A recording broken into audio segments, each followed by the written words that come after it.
Hay que saber el volumen y la intensidad y darle una puntuación o se sugiere que hay que puntuar la carga de entrenamiento. Hay diferentes métodos que me imagino que ya os habrán explicado y los conocéis, los TRIM, los TSS, ECOS y percepción de esfuerzo, ¿no? ¿Cuál método elijo? Yo creo que ahí ya cada entrenador tiene que elegir su propio método, pero no todos los métodos son igual de buenos o igual de eficientes, ¿de acuerdo? Vale, aquí un pequeño resumen también de lo que son training pools, que bueno, en función de la zona por debajo del primer volumen ventilatorio, el segundo, entre umbrales ventilatorios, perdón, el TSS también, todos los programas hoy en día, como Training Peaks y Golden Cheetah, pues se cuantifican con Training de Stress Score. Los ecos, la percepción de esfuerzo percibido o concentraciones de lactato, vale, duda de qué método elijo. Vale. Aquí quiero poner un ejemplo de dos entrenamientos que son prácticamente iguales en la misma zona de entrenamiento, pero con una diferencia, y que el primero está realizado a 39 grados y medio de temperatura, el año pasado en junio, que hizo un calor insoportable, y otro en noviembre en la misma zona con 20 grados. Vale. El resumen lo he puesto aquí. Si lo puntuamos con TRIMS, prácticamente sería lo mismo. Si lo puntuamos con TSS, no sería la misma puntuación de carga. Ahí habría que haber modificado el FTP. El FTP que tendríamos con 40 grados. ¿Qué entrenador cambia el FTP? Más de una o dos veces a lo largo de la temporada. Si no lo cambias continuamente, que va mejorando tu FTP, la cuantificación del entrenamiento pues queda un poco entre comillas. Sí que se puede poner algunas opciones de autocambio, ¿no? En función de que va mejorando, pero bueno, ahí tengo, o sea, podría ser para otra charla, pero bueno, no me gusta mucho este tipo de sistemas de cuantificación. Me gusta controlar el tiempo en cada zona de intensidad. Aquí vemos, por ejemplo, un macrociclo del que hemos visto antes, preparando Hawái, y las zonas que se hacen en cada intensidad, en ciclismo, en natación y en carrera. Teniendo esos dos tiempos en cada zona de intensidad, se puede cuantificar, o sea, puedes hacer gráficos con diferentes sistemas de cuantificación, ¿vale? Y ir comparando. Me parece muy, muy importante. Y analizar el entrenamiento en su conjunto y por disciplinas. Aquí, por ejemplo, vemos la evolución de Guru desde 2015 en la carga, el CTL, Chronic Training Load, de los 5 últimos años. Pues aquí en 2015, que no Vichy creo que fue, ya no me acuerdo, Hawái igual, o Brasil, o aquí se compitió, bajó el CTL, problemas con la boca, con los dientes y tal, se tuvo que bajar la carga de entrenamiento, la carga de entrenamiento para arriba, para arriba, para arriba, bueno, hasta llegar a este punto que fue el Ironman de Sudáfrica este año, que no se ha podido ir, que a una semana de ir, pues nos confinaron, pues para que veáis la evolución de un triatleta profesional en su CTL, ¿vale? Hay que analizar desde mi punto de vista el entrenamiento es un conjunto y el entrenamiento de los diferentes deportes. Creo que es muy, muy importante. Desde mi punto de vista, ¿qué consideraciones hay que tener para cuantificar la carga de entrenamiento? Aparte de los TSS, ECO, Trimbo, lo que queráis utilizar la percepción subjetiva de esfuerzo. Creo que es importantísimo. Yo entreno más o menos a 50% chicas y chicos, hombres o mujeres. Y la percepción de esfuerzo en las mujeres a mí me cuesta que la saquen. Me intentan poner decimales o me la contestan a las 24 horas, que hay que hacerla directamente después de la sesión. Bueno, creo que es un dato, asociar esa percepción al esfuerzo que se ha hecho es muy importante. Las zonas de intensidad de consumo y por encima son difícilmente de cuantificar con la frecuencia cardíaca, así que tendremos que utilizar pues, otros sistemas como la potencia. Un minuto nadando, corriendo y en bici no se puede cuantificar de la misma forma. O sea que si depende de qué sistema utilicéis, tenerlo en cuenta. El impacto fisiológico al organismo de un minuto nadando comparado con correr, pues es completamente diferente. El mismo entrenamiento realizado en segunda sesión del día no tiene nada que ver. El impacto al organismo, hacerlo con los depósitos de glucógeno depresionados. O sea, ese tipo de cosas habría que tenerlas en cuenta. Como último, el indicador de lactato como el medidor de carga. Ahí yo lo que os sugiero es que elijáis o un sistema o diseñéis vosotros vuestro propio sistema, ¿de acuerdo? A mí todavía no hay ningún sistema que me haya convencido al 100% de decir, o voy a usar Ecos, o voy a usar TSS, o voy a usar Trim, ninguno. Lo único que os puedo decir es que con el que elijáis asociéis la percepción de esfuerzo. Eso sí que os lo puedo asegurar. Y antes he comentado un poco el tema del Training Peaks. Yo vuelvo a remarcar, utilizo Training Peaks porque es una herramienta muy manejable, te permite una comunicación sencilla con el deportista, pero para cuantificar, pues habría que cogerlo entre comillas. Eh, miras perfiles de deportistas que tienen el umbral determinado de la natación con su ritmo del 1500, luego en bici con el FTP, luego la carrera a pie con una prueba de lactatos. Ostras, pues yo creo que no es lo mismo determinar el umbral con una u otra manera, ¿vale? Hay que tener muy en cuenta y determinar los tres deportes con el mismo sistema, ¿de acuerdo? O bien el FTP, medimos potencia nadando como podamos o con algún aparato que seguro que Blanca os ha enseñado o con el Street, ¿vale? En carrera también, ¿qué sistema utilizas? Run FTP, Heart Rate FTP, TSS. En concreto, hice mi trabajo fin de máster de alto rendimiento, centré mi trabajo en la cuantificación de la carga de carrera a pie utilizando el Street. ¿Vale? No tiene nada que ver utilizando con una cinta torácica, por ejemplo. O sea, y si utilizas Training Peaks, os lo puedo asegurar porque tengo datos, es mejor utilizar un Street y medir potencia para que los datos sean acordes de la carrera y del ciclismo, ¿de acuerdo? Aparte de todos los beneficios que os puede aportar el Street. A mí, sin más, empecé a hacer el trabajo pues porque tengo conocimientos de electrónica, como os he comentado antes, o sea, hice la ingeniería y tal de electrónica, me gustan mucho los cacharritos y se me ocurrió hacer algo así, pero era bastante reacio a utilizar la potencia en carrera y ahora mismo la recomendaría a todo el mundo, ¿de acuerdo? Creo que el Street es un aparato muy potente, muy desarrollado y que da datos precisos y objetivos para la mejora del rendimiento en carrera, ¿de acuerdo? Y el control de la fatiga, súper importante. Depende del nivel de la persona que entrenéis, obviamente.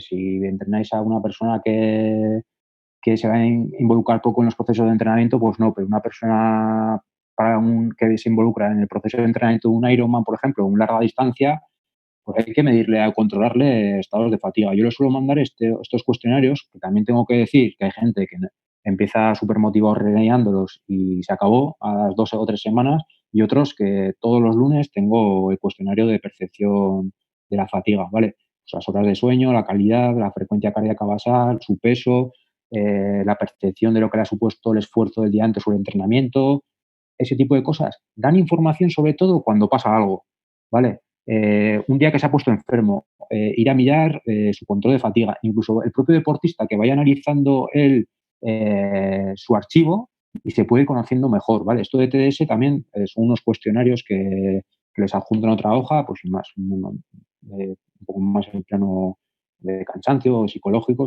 que se pueden plantear, ¿de acuerdo? Ya quería comentar consideraciones del entrenamiento de la natación, ¿vale? ¿Qué tengo que entrenar en cada deporte para hacer triatlón de larga distancia? ¿Vale? Esto no es solo nadar, correr y bici, es nadar en un triatlón de larga distancia, hacer generalmente 180 si estamos preparando un Ironman o 120 un C en bici y correr muchos kilómetros en un estado de fatiga, ¿vale? Prueba de series mundiales, salida de vuestra Australia, o sea, ya solo, bueno, no es el mismo momento, pero no se sale igual y la carrera no es igual, ¿de acuerdo? Consideraciones, el estilo utilizado es el crawl. De nada sirve que estemos perdiendo tiempo, entre comillas, mejorando la patada de mariposa de nuestro deportista. Si el objetivo es nadar a crawl, nadar en aguas abiertas, ¿qué porcentaje del entrenamiento en aguas abiertas va a desarrollar o va a hacer mi deportista? Es cierto que no es lo mismo vivir en Málaga que vivir en Euskadi, pero bueno, ahí se puede focalizar o enfocar entrenamientos a que hagan en aguas abiertas, ¿vale? Generalmente hay cambios de dirección, hay que trabajarlo. Se desarrolla a veces a dos vueltas, hay que trabajarlo, ponerse de pie. ¿Cómo puedo trabajar esto? Pues una dinámica que me gusta a mí, pues 10 repeticiones de 25 mariposa, salir por el fondo de la piscina, vuelta por la playa de la piscina, tirarte de cabeza. Eso 10 veces y trabajas el hecho de cambiar de posición dentro o sea, de estar en horizontal a estar en vertical y se le pone la patata al 100%, ¿vale? Se nada con traje de neopreno o traje de trampa. Un porcentaje muy alto del entrenamiento tiene que estar enfocado a hacerlo o con neopreno o traje de trampa. La competición empieza entre las 6 y las 8 de la mañana. Hay que tener muy en cuenta que todas las personas no somos iguales. Nuestros niveles hormonales no son iguales en todas las personas. Hay gente que se llaman búhos y otros que se llaman alondras. Unos que tienen su pico de testosterona a las 6 de la mañana y otro a las 8. Hay que intentar, en el caso de que la salida sea muy pronto y tú seas un búho, de las personas que se va más tarde a la cama y se levanta más tarde, de adecuar el entrenamiento a la hora de la competición. Si hay que nadar pronto, pronto a la piscina, ¿de acuerdo? La salida se llega a alcanzar intensidades del 100% de consumo máximo de oxígeno y luego se estabilizan a máximo estado de estable lactato. O sea, eso hay que tenerlo en cuenta. Si yo, por ejemplo, en un entrenamiento, en la fase específica, 3 por 800, ritmo de competición, un entrenamiento muy típico, pues igual el primer 50 lo tengo que hacer a tope. ¿Por qué? Porque es más específico para la competición. E igual, como he puesto aquí, la fase final del segmento suele haber un aumento en el ritmo de competición. Pues igual, el tercer 800, el último 100, hay que aumentar el ritmo. ¿Por qué? Porque es específico para la competición. Estas pequeñas consideraciones, adaptarlas al entrenamiento, lo van a enriquecer y van a enriquecer el proceso, ¿de acuerdo? Esto es la salida del Ironman de Hawái, pues ahí esas en grupos de edad, mira la gente que hay. En ciclismo, Irene, o sea, obviamente las carreras que hace ella y las que puede hacer Ander, pues completamente diferentes, ya solo la posición en la bici, ¿de acuerdo? Se utiliza geometría específica. ¿Qué porcentaje del entrenamiento tengo que hacer con la bici de contrarreloj? No todo el entrenamiento hay que hacerlo con bici de contrarreloj. ¿Por qué? Porque hay entrenamientos, por ejemplo, los de la primera parte de la temporada en que trabajas zonas de intensidad neuromusculares, que se hacen una arrancada, la haces mejor con una bici de carretera, ¿vale? Solo por poner un ejemplo, un porcentaje con la bici de carretera y otro porcentaje con la bici de contrarreloj, ¿de acuerdo? Se utiliza, un segundo, perdón, se utiliza material aerodinámico. Ese material aerodinámico hay que entrenar con él, ¿vale? También eso lo comentaré mañana. La posición, la posición tiene que ser súper trabajada, no se puede de un día para otro ponerte lo más abajo posible y venga a competir, ¿vale? Eso a lo largo del propio ciclo y a lo largo del tiempo sí se trabaja a largo plazo. La frecuencia cardíaca tras la T1 es muy elevada, hay que tenerlo en cuenta. También se puede sugerir algún tipo de entrenamiento de hacer una repetición a ritmo estable, pero con un comienzo con la frecuencia cardíaca muy alta, yo qué sé, 2 minutos tope, 48 minutos o 58 minutos ritmo de competición, ¿de acuerdo? En deportistas de más nivel, no perder referencias puede ser la clave de competición. Pues, por ejemplo, Ironman de Hawái. Si veis, o sea, yo soy de Vitoria. Me acuerdo 2005, primer año que fue Neko a Hawái. Oye, Neko, ¿cómo se va en Hawái en bici? 1 hora a lo que te dan las piernas y luego situarte a ver cómo estás y la última hora a ver cómo llego a la T2. Vale, o sea, eso nada de pace, nada de vatios ni nada. En caso de Guru, 20 minutos y veis en una gráfica suya, pues 20 minutos a una intensidad brutal para no perder referencias. Pero no solo de ella, sino de todo el mundo, ¿vale? Se sale a una intensidad muy alta. Esto en grupos de edad, pues no funciona así. Ellos igual deberían ir a un ritmo más constante, establecer una zona de intensidad o una potencia y mantenerla a lo largo del tiempo. ¿Vale? Hay que tener referencias para no cometer drafting. En el propio sitio de la competición, los entrenamientos previos, mirar cuáles son la distancia de 10, 12, 14 o en challenge si es 20 y marcar para no cometer drafting. ¿Vale? Este es un punto también importante. La intensidad de competición se estabiliza por debajo del umbral anaeróbico, hay que tenerlo en cuenta ahora en el entrenamiento, y la hidratación y nutrición juegan un papel fundamental. Esto hablaré mañana de ello, ¿de acuerdo? Carrera a pie, primer kilómetro de Triatlón de Lekeitio de 2019 que ganó Irene, 3:16 creo que salió el primer kilómetro, y Guru en el Ironman de Western Australia. O sea, ya solo la percepción de velocidad de la propia fotografía pues nos da un poco de información de que no estamos haciendo lo mismo, ¿no? Mismo deporte, pero no estamos haciendo lo mismo, ¿de acuerdo? En Ironman o en larga distancia se comienza en un estado de muchísima fatiga, ¿vale? Veo muchas estructuras y procesos de entrenamiento de entrenadores de larga distancia que, por ejemplo, hacen un día de salida larga de carrera a pie. A mí nunca me gusta hacer un día salir a larga a pie si antes, por ejemplo, yo siempre combino el día de larga carrera a pie con el día de volumen en bici y lo hago por la tarde. Si hago 5 horas de bici, pues por la tarde hago 90 minutos de carrera a pie. ¿Por qué? Porque en la carrera a pie del Ironman voy a bajarme a correr con muchísima fatiga. De nada sirve correr 2 horas a 4,05 el kilómetro y que luego con fatiga pues corra a 4,35 o 4,50. O sea, no me sirve. Me sirve hacerlo el entrenamiento específico y tenerlo en cuenta, ¿de acuerdo?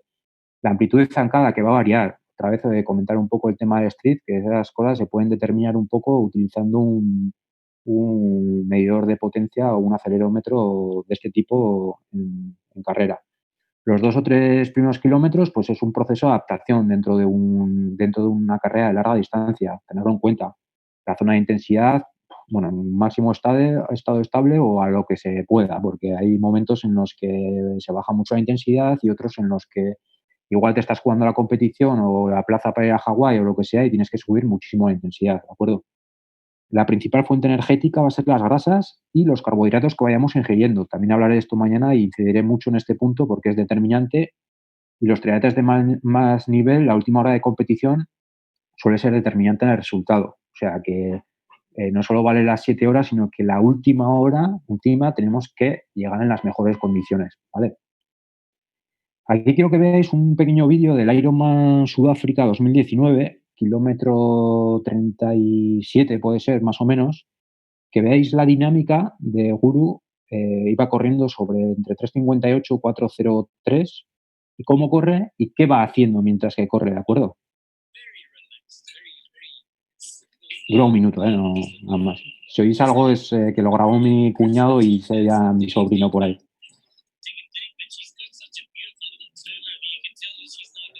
Bueno, máxima economía a la hora de correr,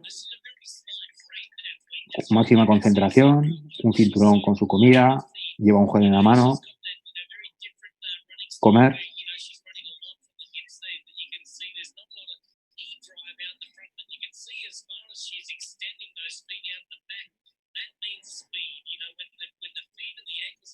Dar importancia a lo que os he estado comentando.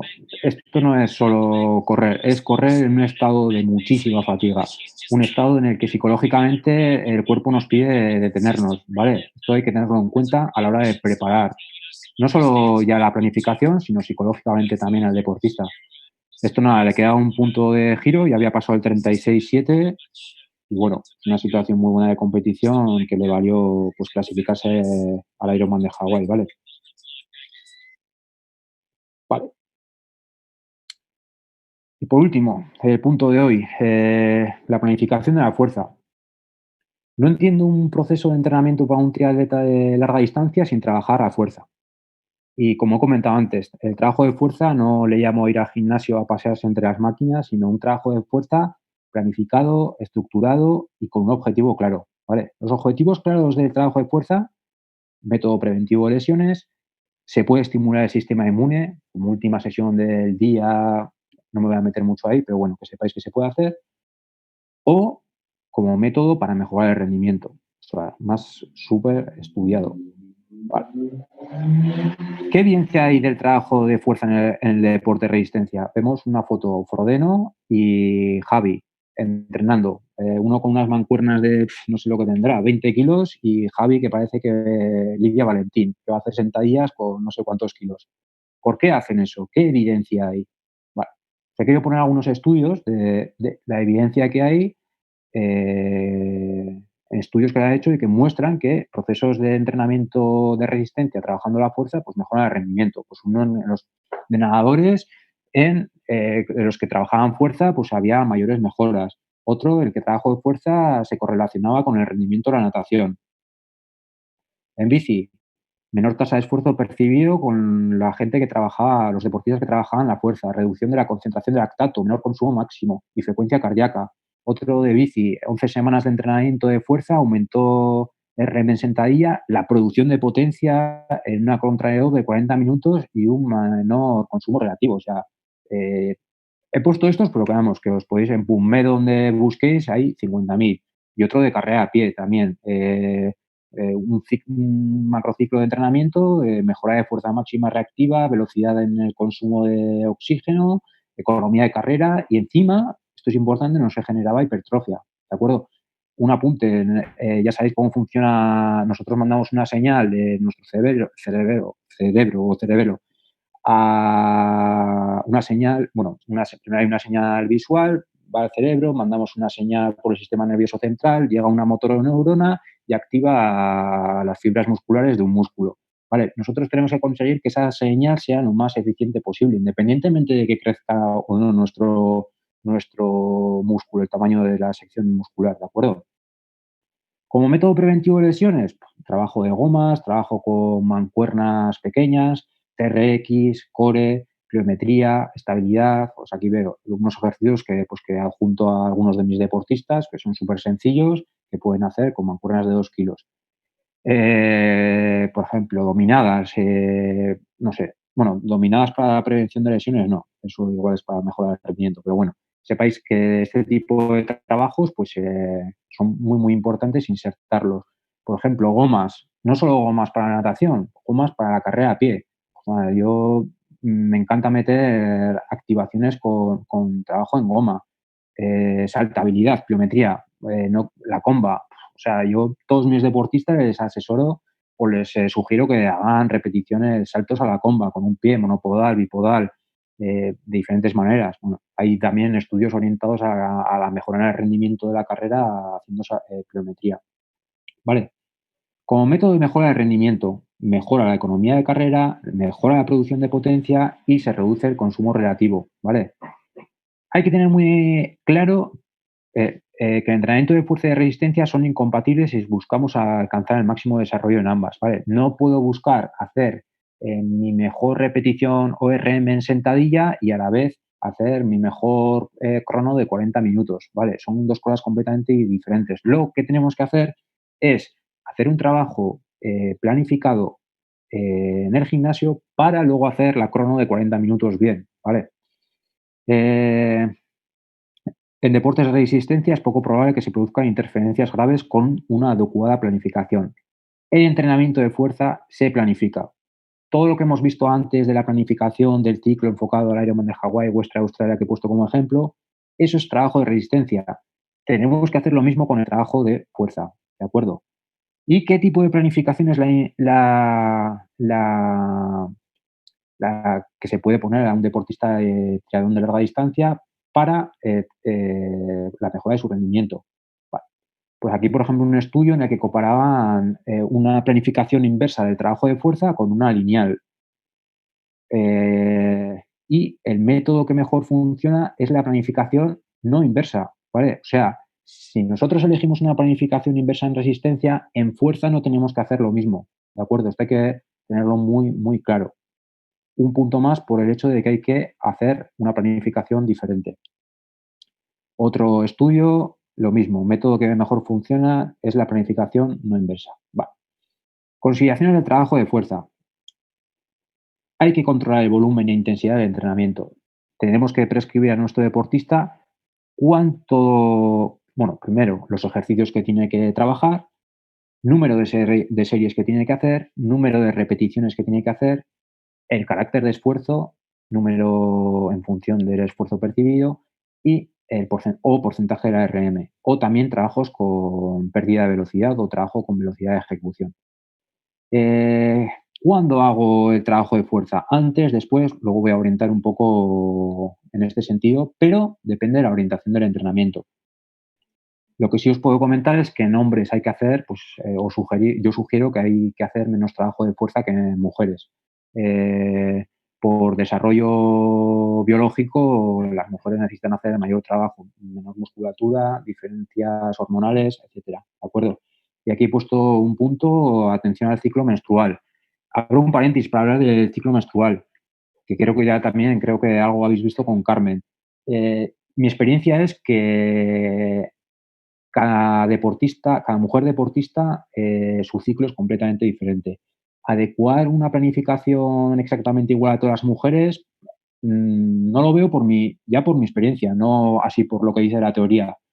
Hay algunas que compiten bien justo antes del ciclo, otras, o sea, después de tener la regla, otras después, otras baja muchísimo el rendimiento, otras no les afecta, otras tienen que trabajar más la resistencia, pero bueno, Sí que es cierto que en los procesos de trabajo de fuerza hay que tenerlo en cuenta, sobre todo por el estado hormonal, ¿de acuerdo? Y entrenar la fuerza hasta la competición.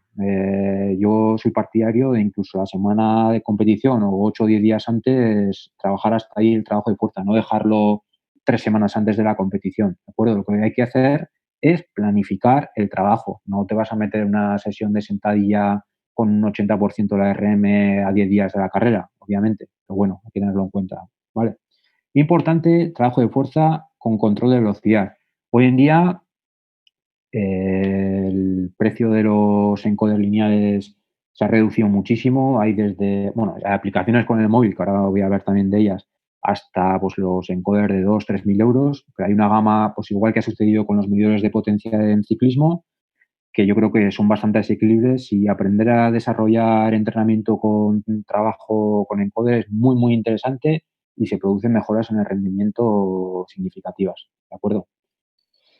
Aquí quería meter una priorización de fuerza, en la que primero se hacía una adaptación anatómica, una fase de hipertrofia, entre comillas, porque tampoco con un deportista que trabaja muchas horas o hace mucho trabajo de resistencia tampoco va a hipertrofiar mucho.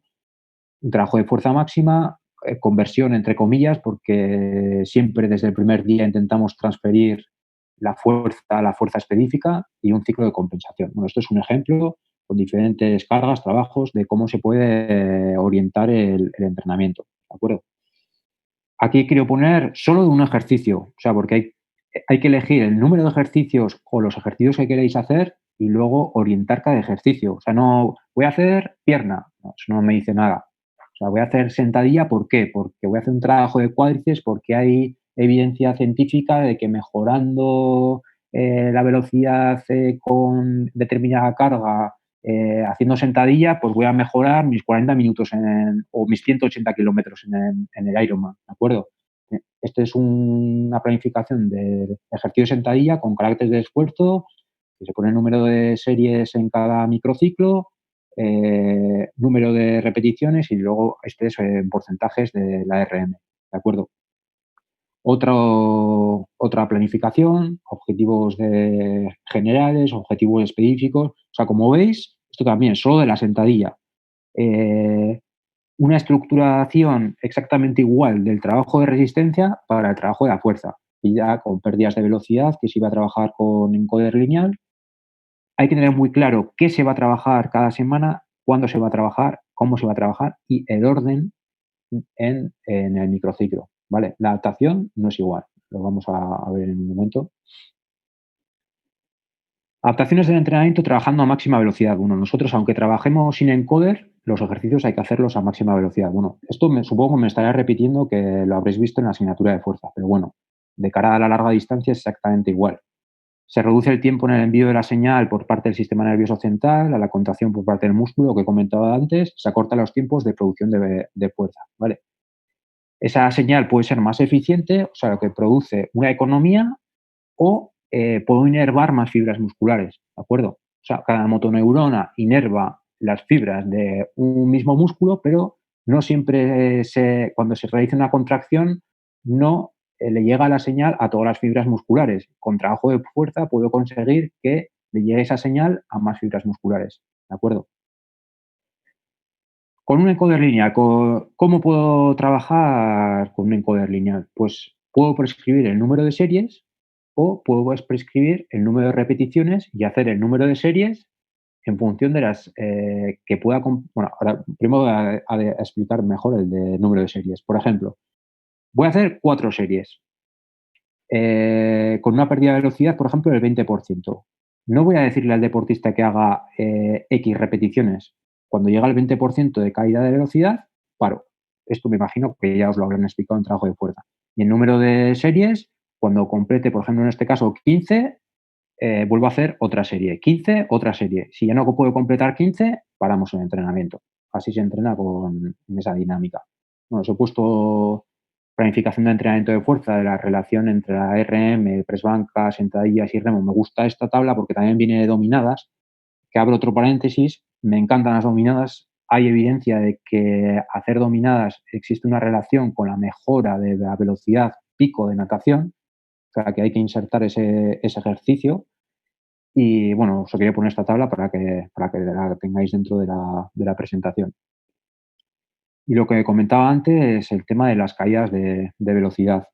Eh, ¿Qué pérdida de velocidad elijo si trabajo con un encoder lineal? Pues bueno, alrededor del 20% cuando trabajo fuerza máxima y alrededor del 40% cuando trabajo la hipertrofia. Vale, yo suelo usar siempre esos dos porcentajes.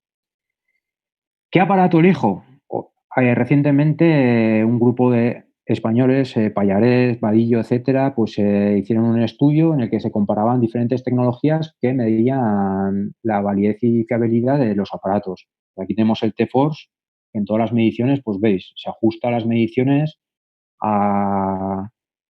todas las mediciones marcan lo mismo. El Speed for Lead, que se llama ahora Bitrube, prácticamente, bueno, no sé exactamente el cero, no lo veo muy bien, pero bueno. Bueno, se podía valer este también, el SDC, y la aplicación del móvil esta que cuesta pues lo que cuesta, pues ya vemos que no tiene nada que ver con un trabajo con un encoder como el T-Force. O sea, no, esto es de Squad, no gano nada diciéndolos, pero bueno, eso es la evidencia de un estudio, ¿vale? Hay que tenerlo en cuenta. O sea, igual los 10 euros que cuesta la app, pues os podéis ahorrar, ¿de acuerdo? Un ejemplo de trabajo con encoder lineal, se suele hacer una medición de la velocidad media de la primera y pérdida de velocidad en función de la primera. Pero bueno, yo lo programo en función de las dos primeras porque siempre la ejecución técnica de la primera no suele ser tan buena como de la segunda. Bueno, aquí veis el trabajo en el CAR de Sierra Nevada que tienen en el gimnasio ¿cómo se llama?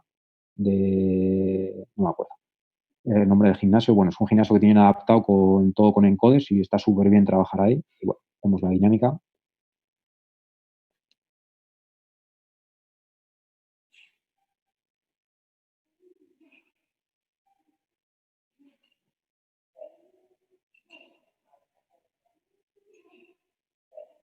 Vale.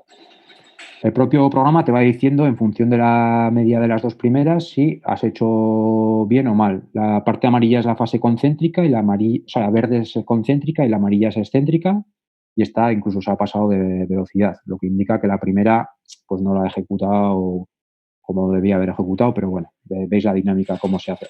¿Vale? Y luego otro tipo de ejercicios que se pueden hacer trabajando la fuerza. Aquí en concreto también en Sierra Nevada tienen un ergómetro diseñado, o sea, que hay ergómetros de este tipo que lo puedes comprar, pero bueno, esto lo hicieron ellos un poco de manera manual. Súper interesante. Vais a ver.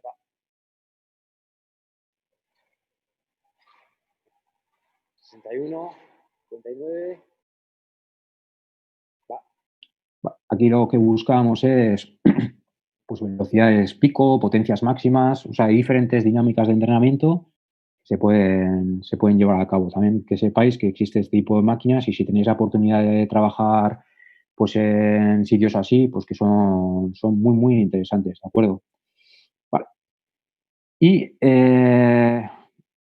voy a comentar, creo que ya por último, vamos a ver si.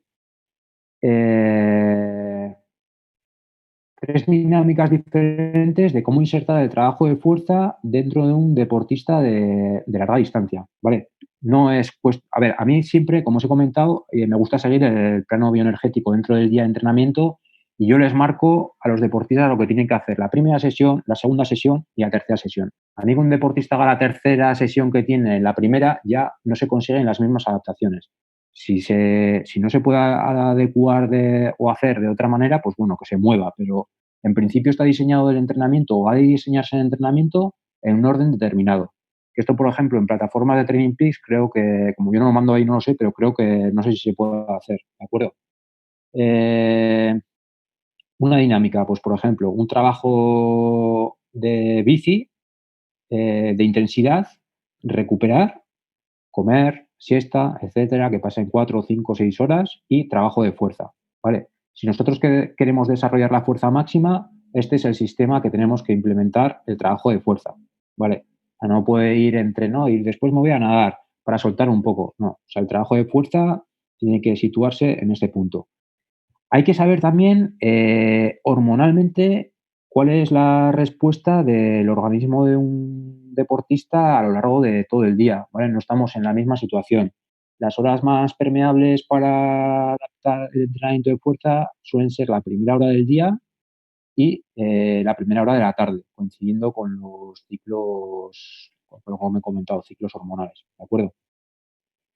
Otra dinámica de entrenamiento, insertar fuerza y fuerza específica. Pues, por ejemplo, se hace un calentamiento aquí en cuatro ejercicios, se calientan el rodillo 30 minutos seguidos y hacemos dos series de 5 repeticiones en sentadilla o subida a banco, ya no me acuerdo lo que era, al 75% máxima velocidad, montarse en el rodillo y dos esfuerzos maximales de 30 segundos, que ese esfuerzo también es un esfuerzo con una implicación de fuerza muy alto y seguido 3 minutos a zona de umbral, más o menos, ¿de acuerdo? Eso repetido 6 veces, es decir, 2 series de 5 repeticiones de sentadilla, pasamos al rodillo, 2 esfuerzos de 30 segundos recuperando un minuto y 3 minutos en umbral. Eso 6 veces y luego se suelta, ¿vale? Otra manera de hacer un trabajo de intensidad en un ejercicio de fuerza y un trabajo de intensidad en un ejercicio de fuerza específica. Nosotros, a veces, hay personas o deportistas o entrenadores que piensan que el trabajo de fuerza, no tiene nada que ver, o la respuesta fisiológica es diferente a la de un trabajo que se puede hacer en un rodillo. O sea, tú a un deportista le tomas una muestra de lactato haciendo sentadilla y las concentraciones, pues pueden llegar a concentraciones muy altas. O sea, es un entrenamiento de cierta intensidad y hay que tenerlo en cuenta. Este día en concreto era un día de intensidad de fuerza específica y a la tarde repetíamos intensidad en carrera a pie. Esto en concreto también era en Sierra Nevada porque los ritmos, 42 segundos para un 200 es un poco lento, pero bueno, está adecuado el ritmo a la altitud, ¿de acuerdo? 5 bloques de 5 por 200, 75 minutos de volumen. Otra dinámica y última dinámica que os propongo es un trabajo de intensidad con gesto no específico y luego hacer un trabajo de intensidad con gesto específico. Es decir, desarrollamos una sesión de fuerza en el gimnasio con una orientación determinada y nos vamos al rodillo y hacemos la sesión en el rodillo. O sea, aquí no es sentadilla, rodillo, sentadilla, rodillo, sentadilla, rodillo, sino hago el trabajo de fuerza en el gimnasio, me voy al rodillo y hago un trabajo, 20 aceleraciones hasta 350 vatios. Para una persona que pesa 48, 49 kilos, pues 7 vatios kilo.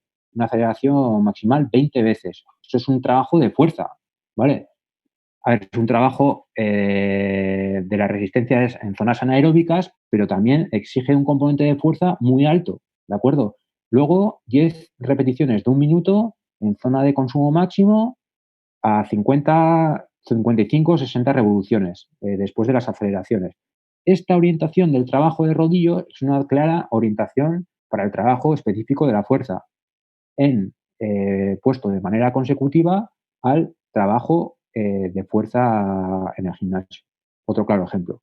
¿Cómo se podía completar esa dinámica? Pues, por ejemplo, en este día se realizaron pues, 6 minutos al umbral, 5 repeticiones de 6 minutos y se completó el día solo con trabajo de fuerza y trabajo de fuerza en la bici. ¿Vale? Hemos tocado aquí un par de zonas de intensidad, pero bueno, para que sepáis 3 dinámicas que se pueden implementar en el trabajo de fuerza. Como resumen del trabajo de fuerza, importantísimo planificar el trabajo de fuerza, elegir los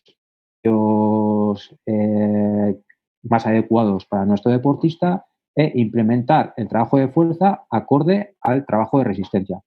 Vale, yo, en cuanto a los ejercicios, ¿qué ejercicios puedo elegir? Bueno, pues en una primera fase de adaptación puedo elegir ejercicios multiarticulares o de las máquinas que hay en todos los gimnasios, pues yo qué sé, o sea, que desarrolles diferentes zonas, pues el pectoral, el tríceps, cuádriceps, en una máquina como todos conocemos, y luego ir dando paso a ejercicios olímpicos, sentadilla, peso muerto, Si nuestro deportista conoce bien la técnica, pues hacer arrancadas, remo tumbado, muy importante este ejercicio. O sea, esos son los ejercicios clave que yo trabajaría, ¿de acuerdo? Vale. Con todo esto, vale, hoy voy a acabar aquí, hablando de eso. He hecho la pequeña introducción, la diferencia entre triatlón sprint olímpico y larga distancia, la planificación del entrenamiento de larga distancia orientada a la resistencia y orientada a la fuerza. Mañana quiero hablaros de la nutrición orientada a larga distancia, del timing nutricional, importantísimo, cómo se plantea una competición de larga distancia desde la nutrición, entrenamientos focalizados a trabajar la nutrición, luego entrenamientos en situaciones especiales orientados a la larga distancia, sobre todo el tema de altitud y calor, material de competición y test que se pueden realizar para mejorar esa eficiencia en velocidad que hablábamos en un principio, y por último, cómo planifico una competición, que este es un punto también muy importante, porque no solo se trata de planificar el entrenamiento, también hay que planificar la competición. De nada sirve llegar a la última semana estando al 100% y luego, entre comillas y hablando un poco mal y rápido, cagarla por no haber tenido cerrada el tema de la competición, ¿de acuerdo? Pues si os parece lo dejamos aquí y si tenéis alguna cuestión, pues yo encantado de contestar. Muchas gracias, Roberto. De nada. Perdona, no Roberto, sé- yo tengo un par de preguntas, si puede ser. Las que quieras. Vale, una sobre todo, tengo dos triatletas que por constitución tienen mucha masa muscular y un porcentaje bastante bajo de grasa y son bastante reacios al tema de trabajo de fuerza porque dicen que hipertrofian bastante. Ajá. Entonces, ¿a este tipo de gente con esa genética le haces hacer el mismo tipo de trabajo? Obviamente no. Hay que focalizar en la ganancia de fuerza sin hipertrofiar. ¿Vale? O sea, para hipertrofiar, una de dos. O si no trabajas, a ver, el carácter de esfuerzo tiene que ser, por ejemplo, si haces 8 repeticiones, hacer 8, eso es un carácter de esfuerzo para trabajar la hipertrofia. Si trabajas con un encoder lineal y con una pérdida de velocidad del 40%, estás trabajando la hipertrofia. Si trabajas al fallo, estás trabajando la hipertrofia. Pero tú puedes trabajar pérdidas de velocidad de 10-15% o caracteres de esfuerzo mucho más bajos y focalizar en la ejecución a alta velocidad. Y de esa manera va a mejorar su envío de la señal del sistema nervioso central sin que haya hipertrofia. ¿Vale? Vale, perfecto, gracias. Nada. ¿Alguna pregunta más? Bueno, pues nada, Robert, la verdad que muy interesante lo que dice